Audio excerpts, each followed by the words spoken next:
Olá, meus queridos. Olá, minhas queridas. Saudações. Tudo bem com vocês? Sejam muito mais do que bem-vindos a mais uma videoaula e, na oportunidade, nós estamos trabalhando, estudando sobre o reino Monera, o fantástico reino das bactérias. E na aula de hoje eu irei falar sobre as arqueobactérias, isso mesmo, as arqueobactérias, e sobre as principais doenças bacterianas. Vem comigo!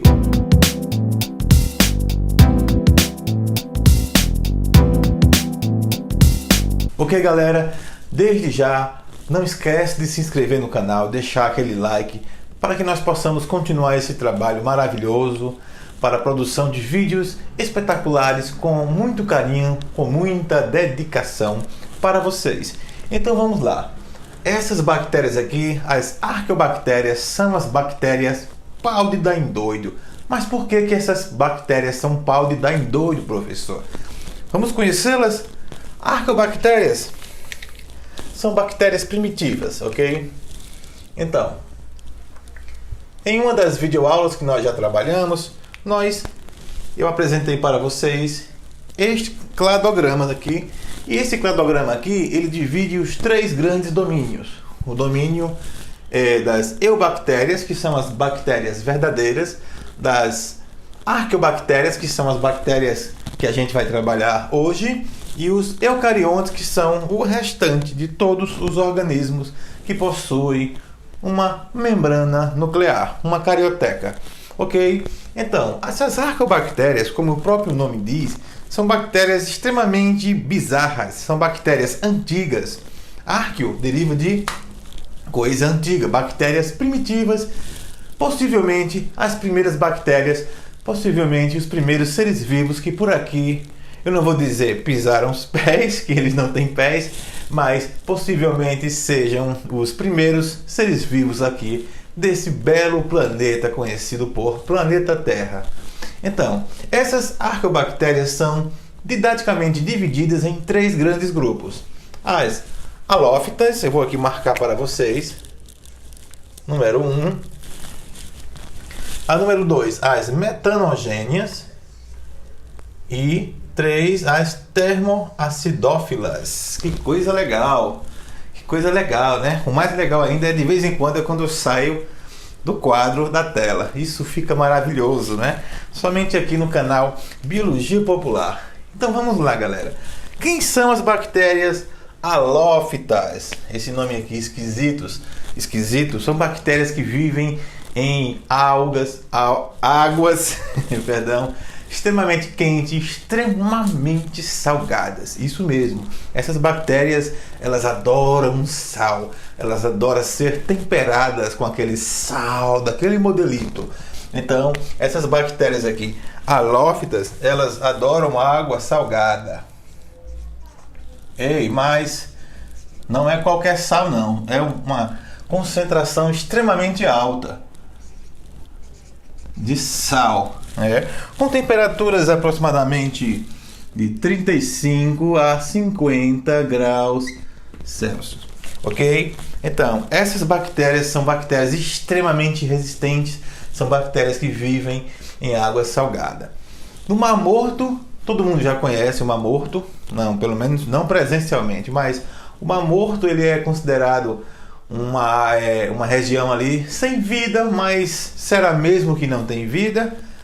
Tem sim. Existem bactérias que habitam ali aquela água extremamente salgada. Então, essas bactérias que toleram o sal são as bactérias halófitas. O segundo grupo de bactérias que nós vamos trabalhar aqui são as bactérias metanogênias.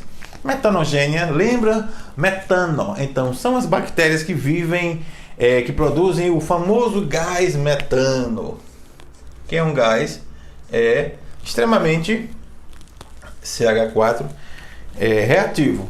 É um gás que você pode tacar fogo, que ele sai fogo, sim. O metano ele produz até combustível. Exatamente. Mas vamos lá. As bactérias metanogênias, onde elas vivem? Elas vivem em regiões pantanosas, elas vivem em regiões com extrema dinâmica de matéria orgânica, digamos assim. Elas vivem até no intestino. Olha só que legal. Intestino de alguns insetos herbívoros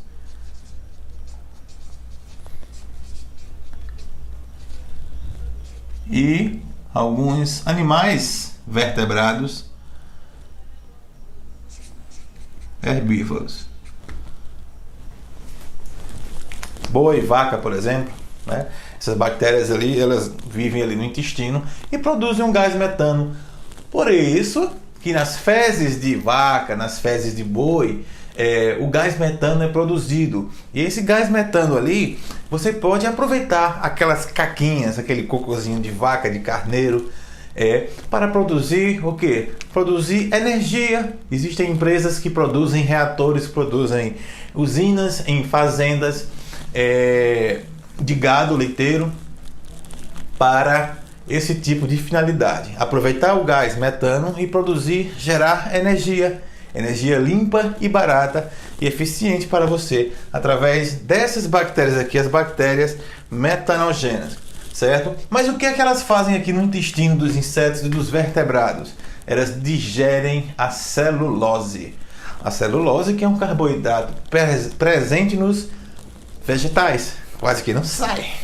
Então, a celulose ela precisa ser degradada e na natureza existem relações ecológicas para fazer isso, já que o boi e a vaquinha não conseguem digerir a celulose.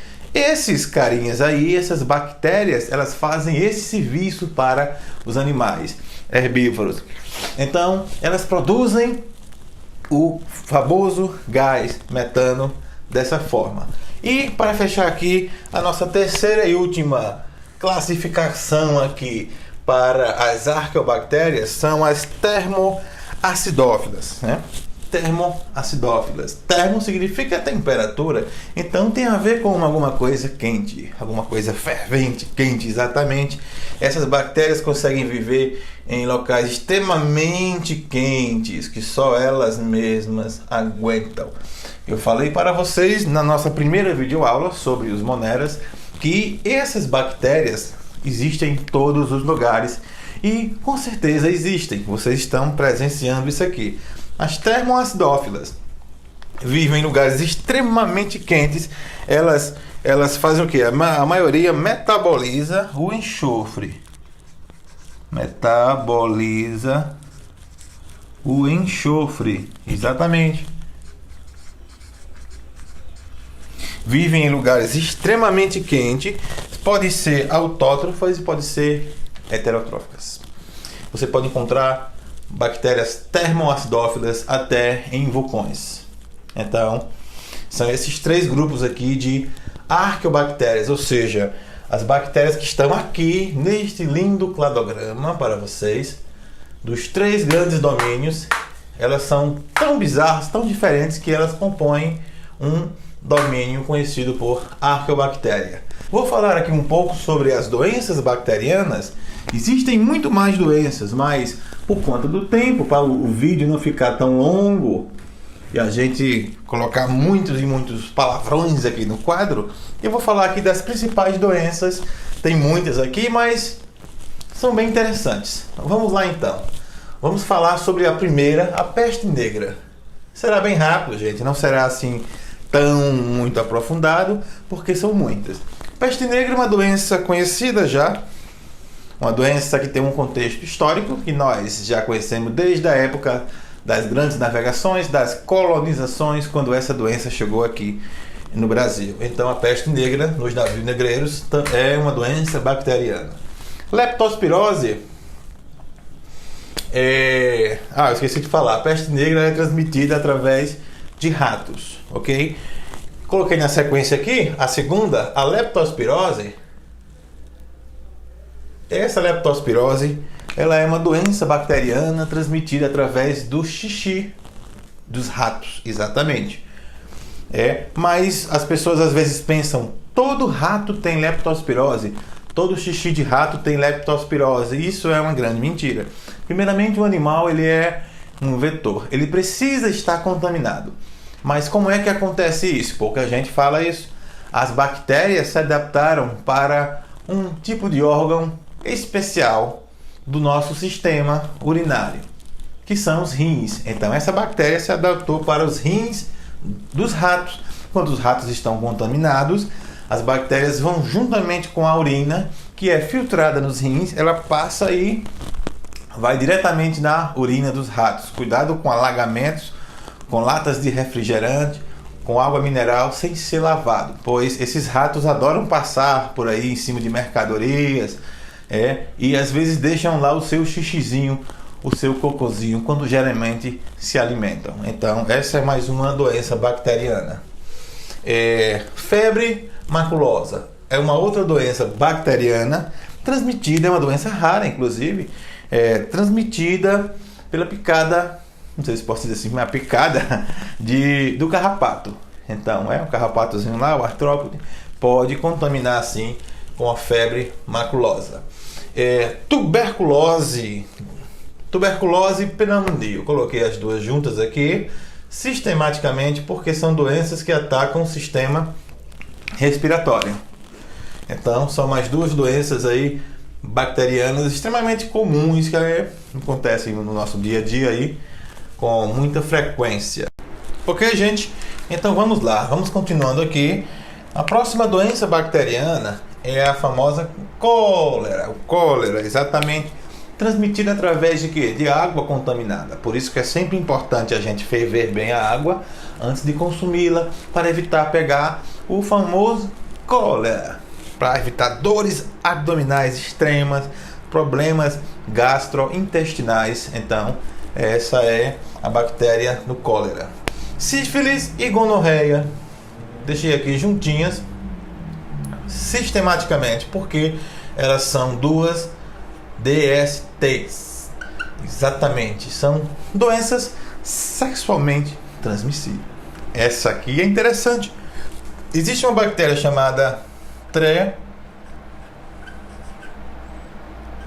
Treponema pallidum. Essa aqui é a bactéria que causa sífilis, é o nome científico. Mas por que eu escrevi esse nome, Treponema pálido? Quem conhece o nosso grande, saudoso Zé Ramalho, grande artista paraibano de nível nacional e internacional, existe uma música chamada Vila de Sossego, do grande Zé Ramalho, que ele cita uma dessas doenças aqui, a sífilis, e ele cita letra por letra a espécie Treponema pálido. Vamos tocar esse pedacinho? Vamos lá! Vamos lá, um pedacinho de Vila de Sossego para vocês. Meu treponema não é pálido nem viscoso. Os meus gambetas se agrupam no meu som. Então, na música ele cita Treponema pálido é a espécie da bactéria que causa a sífilis, uma DST. Então, Vila de Sossego aí, tá aí a dica para vocês aí, bioalunos do nosso grande mestre Zé Ramalho. Grande beijo, Zé, grande abraço se você estiver vendo esse vídeo ou se por acaso você encontrá-lo por aí nas redes sociais e nas internets da vida, ok, Zé? Então, essa aí é mais uma doença, é mais uma DST, mais uma doença bacteriana. Vamos lá, vamos embora. Meningite. A meningite é mais uma doença bacteriana. Ela é uma doença a qual as bactérias atingem as meninges, que são as 3 camadas que envolvem o nosso sistema nervoso central. Então, quando essas meninges são atacadas por bactérias, que são os meningococos, então as meninges ficam inflamadas, elas ficam contaminadas e aí será necessário um tratamento especial. Dizem que dá muita dor de cabeça, dizem que é uma doença terrível. Então está aí mais uma doença bacteriana. Botulismo, mais uma doença interessante do ponto de vista científico e estético, digamos assim. É a doença da beleza. Isso, doença da beleza. Vocês já ouviram falar no Botox? Claro, né? pessoas vaidosas que usam botox para esticar a pele, para ficar jovens, pessoas que têm 200 anos de idade usam botox para ter um rostinho de 15. Olha só que legal. Então, o botox, o que é o botox, professor? É uma injeção que é aplicada em regiões específicas para eliminar as rugas. A substância que existe na bactéria faz com que o tecido se estique, digamos assim, faz com que a musculatura ela se contraia, né? Então, aí as rugas que tem por aí, eu não tenho rugas, olha só minha pele, eu tenho pele de bebê. Então, as rugas desaparecem. Se vocês quiserem depois, eu posso detalhar mais. Escrevam nos comentários se vocês quiserem, porque eu não posso falar de todos os detalhes aqui, porque são muitas emoções, como já dizia o rei Roberto. Então vamos lá, vamos continuar aqui. Então, o botulismo é a doença da beleza. Botox, hanseníase, essa doença aqui ela é histórica, é uma doença antiguíssima que está inscrita até nos papiros bíblicos, exatamente. Então, a hanseníase, antigamente conhecida por lepra, uma doença bacteriana também que provoca várias ulcerações na pele, várias feridas e altamente contagiosas. Então, a hanseníase ou a lepra, uma doença muito antiga, bíblica inclusive, também é uma doença bacteriana. Tétano, por fim, o tétano também é uma doença bacteriana. Clostridium tetâneo é uma doença que você já escuta desde criança. Menino, cuidado para não pisar no prego enferrujado. Vai tomar uma vacina, vai tomar uma injeção antitetânica. Pisou no prego enferrujado. Mas você não só pega tétano pisando em prego enferrujado, não, minha amiga. Ok, meu amigo. Você pode pegar em qualquer região, em qualquer superfície. Você pode pisar e contrair. Se você tiver uma erupção, se você tiver uma feridinha no pé ou na perna. Então, isso é uma porta de entrada. Porta de entrada são, como o próprio nome diz, um acesso para que os patógenos entrem em nossos organismos e causem aquela bagaceira geral. Entendeu, gente? Essa foi a videoaula de hoje. Espero que tenham gostado do vídeo. Por favor, eu peço encarecidamente, se inscreve no canal, compartilha, dá aquela força aí pro velho guerreiro, o seu professor, porque ele precisa de vocês. Exatamente, ele precisa mais do que nunca de vocês, do carinho, do apoio, dos likes, das inscrições, da publicação. Com muita humildade, com o pé no chão, sempre calçado, a gente chega lá. Ok, gente? Muito obrigado pelo carinho, pela atenção de vocês e até a próxima videoaula. Valeu!